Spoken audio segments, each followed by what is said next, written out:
जय हिंद दोस्तों, स्वागत है आपका हमारे इस प्लेटफॉर्म पर। आज मैं लेकर आया हूं सामान्य विज्ञान जनरल साइंस के मोस्ट इंपोर्टेंट 15 क्वेश्चन। और ये क्वेश्चन या इस टाइप के क्वेश्चन बार बार आर्मी एग्जाम के अंदर पूछे जाते हैं। तो अगर आप इंडियन आर्मी के एग्जाम की तैयारी करते हो तो ये सारे क्वेश्चन आपके लिए बहुत इंपॉर्टेंट होने वाले हैं। और ये जो सारे क्वेश्चन है ये फिजिक्स, केमिस्ट्री और मैथ तीनों के मिक्स है। तो इन क्वेश्चनों को आप अच्छी तरीके से याद करना और अपने पेपर की तैयारी को और भी दुरुस्त करना। तो पहला क्वेश्चन है अपना कि पोलियो के टीके की खोज किसने की थी। चार ऑप्शन दे रखे आपके सामने। Joseph Lister, John E Salk, Alexander Fleming या फिर एडवर्ड जेनर। तो इनमें से किस वैज्ञानिक ने पोलियो के टीके की खोज की थी। तो ऑप्शन नंबर बी अपना राइट आंसर हो जाएगा, जॉन ई साल्क ने। जबकि चेचे के टीके की खोज एडवर्ड जेनर ने की थी। अगला सवाल है अपना कि सभी एलिफेटिक यौगिकों का जन्मदाता किसे माना जाता है। चार ऑप्शन दे रखे हैं, मेथेन, इथेन, बेंजीन या फिर एथिलीन। ठीक है, तो इनमें से सभी एलिफेटिक यौगिकों का जन्मदाता किसे माना जाता है। तो ऑप्शन नंबर ए अपना करेक्ट आंसर हो जाएगा, मीथेन। ठीक है, मीथेन सभी एलिफेटिक यौगिकों का जन्मदाता है, जिसका फॉर्मूला होता है CH4। ठीक है, और ध्यान रखना आर्मी के जो पेपर होता है उसके अंदर मीथेन से रिलेटिव एक क्वेश्चन पूछते हर पेपर के अंदर मीथेन से संबंधित एक क्वेश्चन आपको मिल ही जाता है।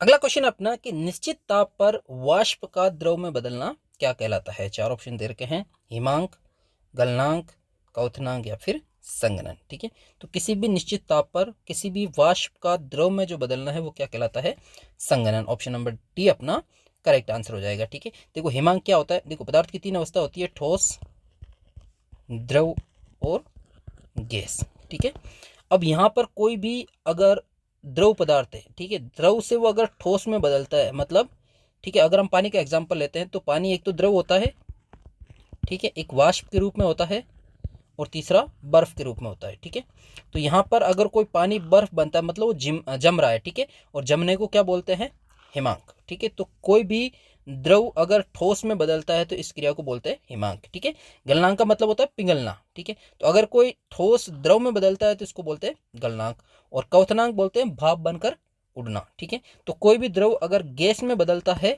तो उसको बोलते हैं क्वथनांक। ठीक है, और अपने पास यहाँ दे रखा है वाष्प, यानी गैस का द्रव में बदलना, ये कहलाता है संघनन। एक प्रक्रिया और होती है कि ठोस से बिना द्रव में बदले सीधे गैस में बदल जाना। ठीक है, इस प्रक्रिया को बोलते हैं उदातीकरण या फिर उद्रुपातन, या इंग्लिश में बोलते हैं इसको सब्लिमेशन। यानी कोई भी ठोस पदार्थ बिना द्रव में बदले सीधे गैस में बदल जाना ही उद्रुपातन कहलाता है।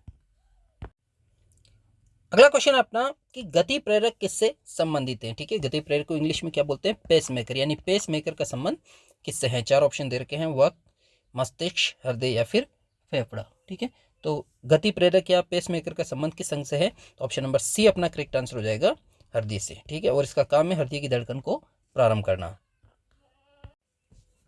अगला क्वेश्चन अपना कि निम्नलिखित में से कौन सी धातु सबसे भारी है। चार ऑप्शन दे रखे हैं, चांदी, कॉपर, सोना और सीसा। तो इनमें से सबसे भारी धातु कौन सी है। तो ऑप्शन नंबर सी अपना करेक्ट आंसर हो जाएगा, सोना। ठीक है, देखो यहाँ पर सवाल इसने पूछा है कि निम्न में से, तो निम्न में से अगर पूछे तो मतलब जो ऑप्शन दे रखे हैं उन्हीं में से सबसे भारी बतानी है। ठीक है, वैसे सबसे भारी जो धातु है वो ऑस्मियम होती है। ठीक है, लेकिन ऑप्शन के अकॉर्डिंग सबसे भारी जो धातु है इनमें से सोना है। अगला क्वेश्चन अपना जानवरों, वनस्पति और सूक्ष्म जीवों के अवशेष किस प्रकार की चट्टानों में पाए जाते हैं। चार ऑप्शन दे रखे हैं, आग्नेय चट्टान, कायांतरित चट्टान, अवसादी चट्टान या फिर अधिवितलीय चट्टान। तो इनमें से कौन सी चट्टान है जिनके अंदर जो धरती के अंदर जो दबे हुए हैं जानवर, वनस्पति और सूक्ष्म जीवन के अवशेष पाए जाते हैं। तो ऑप्शन नंबर सी अपना करेक्ट आंसर हो जाएगा, अवसादी चट्टानों में। इसी चट्टानों के अंदर फिर जो कोयला और जो पेट्रोलियम पदार्थ है वो निकलते हैं। अगला क्वेश्चन अपना निम्नलिखित में से कौन सा भारतीय पक्षी विज्ञान विशेषज्ञ व्यक्ति था। चार ऑप्शन दे रखे हैं, doctor Salim Ali, doctor JC Bose, doctor Hargobind Khorana या डॉक्टर MS स्वामीनाथन। ठीक है, तो इनमें से कौन सा व्यक्ति है जो पक्षी विज्ञान विशेषज्ञ था, जिसको बर्ड्स मैन ऑफ इंडिया भी कहा जाता है। तो ऑप्शन नंबर ए अपना करेक्ट आंसर हो जाएगा, डॉक्टर सलीम अली। ठीक है, ये पक्षी एक्सपर्ट थे जिसको दुनिया के अंदर बर्ड्स मैन ऑफ इंडिया के नाम से भी जाना जाता है। और इनके नाम पर जम्मू कश्मीर और गोवा के अंदर पक्षी अभ्यारण्य भी है। ठीक है, देखो अपने पास दूसरा ऑप्शन दे रखा है, डॉक्टर जगदीश चंद्र बोस, ये पेड़ पौधों के वैज्ञानिक एक्सपर्ट थे। डॉक्टर हरगोविंद खुराना, ये एक भारतीय नोबेल पुरस्कार विजेता चिकित्सक विज्ञान थे जिनको जेनेटिक कोड के जो खोज हुई थी कृत्रिम जीन की, उनके उपलक्ष्य में इनको नोबेल पुरस्कार भी दिया जा चुका है। और डी ऑप्शन दे रखा अपने पास डॉक्टर MS स्वामीनाथन, ये एक भारतीय कृषि वैज्ञानिक थे जिनको भारतीय हरित क्रांति का जनक भी कहा जाता है। अगला क्वेश्चन अपना कि एक अश्व शक्ति में कितने वाट होते हैं, ठीक है। अश्व शक्ति किसको बोलते हैं, हाउस पावर यानी HP, ठीक है। और एक HP के अंदर कितने वाट होते हैं, एक HP के अंदर होते हैं 746 वाट। ऑप्शन नंबर डी अपना राइट आंसर हो जाएगा। अगला क्वेश्चन अपना कि जी का मान सबसे कम कहाँ होता है, ठीक है। जी किसको बोलते हैं, ग्रेविटी को। और जी का सिंबल ये याद रखना, जी का सिंबल जो ABCD का छोटा अल्फाबेट आता है उससे जी को संबोधित करते हैं। इसने पूछा है कि जी का मान सबसे कम कहाँ होता है। देखो पृथ्वी के दो पोल होते हैं, एक तो नॉर्थ पोल और एक होता है साउथ पोल। और पृथ्वी को दो बराबर भागों में बांटने वाली जो रेखा उसको भूमध्य रेखा या फिर अक्षांश 0 डिग्री अक्षांश रेखा या फिर विषुवत रेखा कहा जाता है। और जी का मान सबसे कम भूमध्य रेखा पर होता है, ठीक है। और सबसे ज़्यादा दोनों पोल पर होता है, ध्रुवों पर, ठीक है।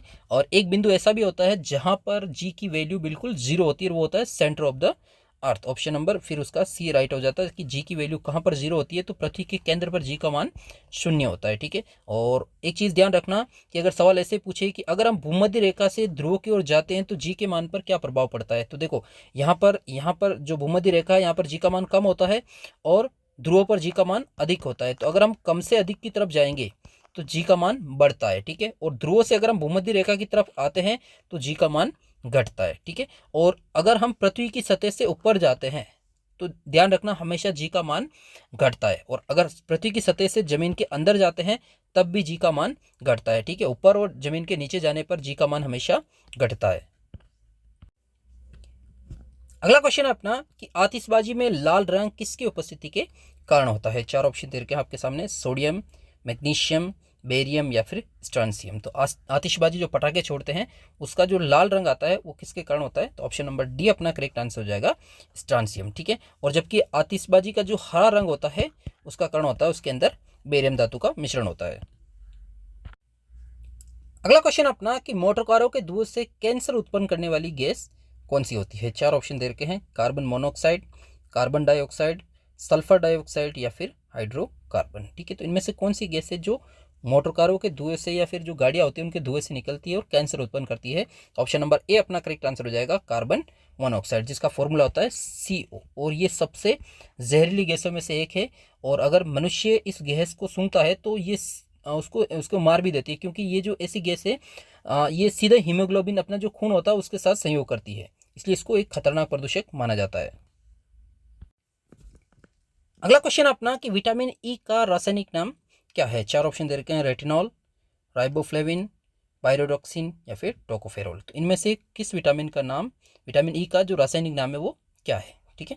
तो देखो विटामिन ई का जो रासायनिक नाम है वो होता है ऑप्शन नंबर डी अपना करेक्ट आंसर हो जाएगा, टोकोफेरोल, ठीक है। जबकि रेटिनॉल विटामिन ए का रासायनिक नाम है, ठीक है। राइबोफ्लेविन विटामिन B2 का रासायनिक नाम है और पायरोडॉक्सिन विटामिन B6 का रासायनिक नाम है।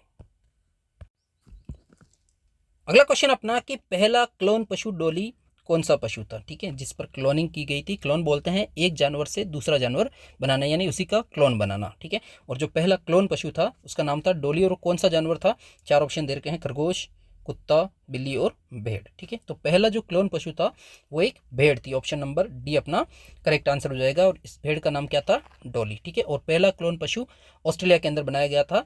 और अगर ये भेड़ ऑप्शन नहीं होता, ठीक है, तो अगर पूछता कि पहला क्लोन जीव कौन सा था तो फिर उसका आंसर होगा मेंढक, ठीक है। डॉली से पहले मेंढक पर क्लोनिंग की गई थी। अगला क्वेश्चन अपना विरंजक चूर्ण का रासायनिक सूत्र है। चार ऑप्शन दे रखे आपके सामने, CaOCl, CaOCl2, CaOCl3 या CaOCl4, ठीक है।